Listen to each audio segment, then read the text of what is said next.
Hello there, I'm Hannah from Good Life Permaculture. We're coming to you from Woonga Country in Hobart, Australia.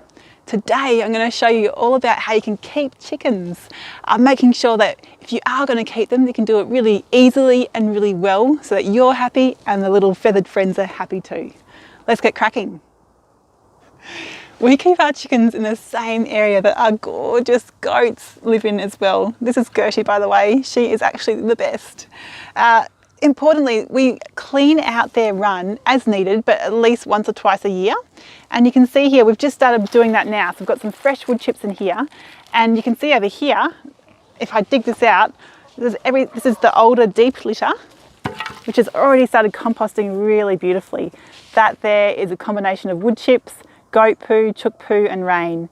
It's fantastic, it's already half composted. This is going to go outside onto a compost bay where it'll rot down, compost down for the next few months, then back onto our orchard. It could also just go straight onto the orchard as well because there's no weeds in there, and it'll just finish composting in there beautifully. But we need to have a deep litter. Chickens are traditionally a jungle bird, and in that jungle they've got lots of nice leaves and sticks and dirt to scratch through to eat their bugs and slugs and have dirt baths. So that's what we're imitating here. We will put down a good layer, maybe 20 centimetre depth down, so they can scratch through any poo that's dropped. It doesn't start to smell, there's no smell at all, and when it does rain, it just all blends in beautifully. That's really important. So get your deep litter right.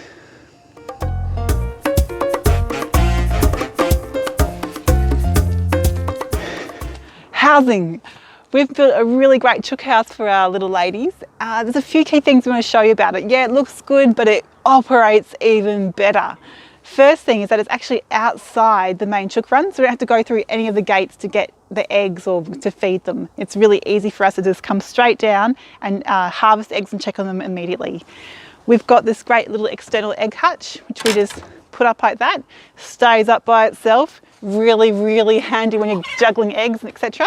And if you come closer, you can see I've just put some fresh straw in there, and I've also put some fresh leaf of a plant called wormwood. We put that in there as a preventative health measure because it can help deter mites coming. So whenever I change a straw, I just put in a big load of wormwood leaf as well, just as a general preventative health technique. The other thing you'll see in here is that you can see the roosts up here. Again, jungle birds, so they like to roost on branches. That's imitating a tree branch. And you'll see this floor. Yes, notice that floor. It's fully meshed. That means all the poo that they're lovingly creating all night and during the day drops straight through onto the crate or just the ground down below. And it means it's really easy to harvest. And again, with preventative health in mind, there's no poo build up, there's no disease. And you never have to crawl through a really small, awkward space and dig out dry chook poo. Do I have to say anything else? I'm just on the other side of the chook house to show you how easy it can be to harvest the chook poo.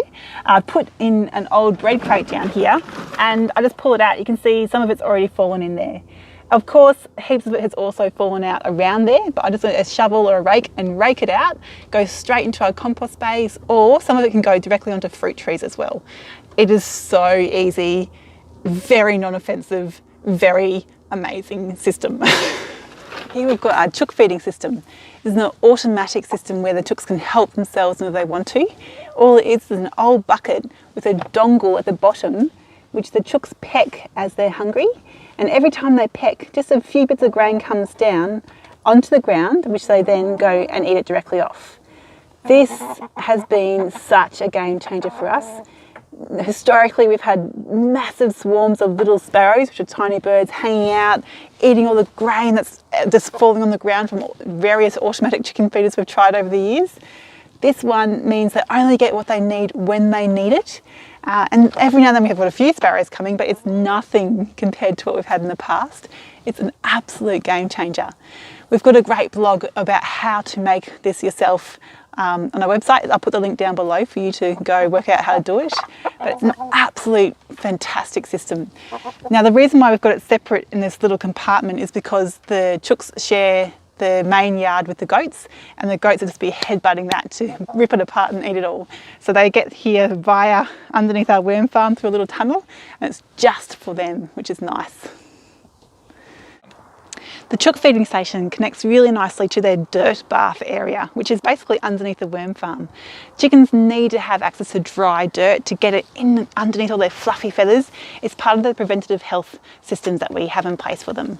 So make sure you have dry dirt for them to fluff up and have a good time in. Another great thing about our chicken system is what we call the chicken tunnel, which is this long passageway you can see running behind our compost bays here.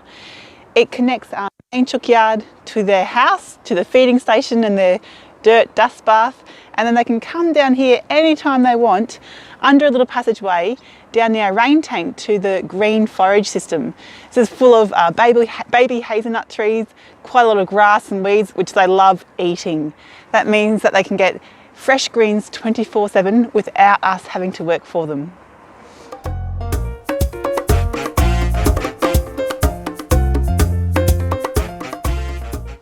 The final thing that we've done with our chook system is plant lots and lots of trees all the way around the yard.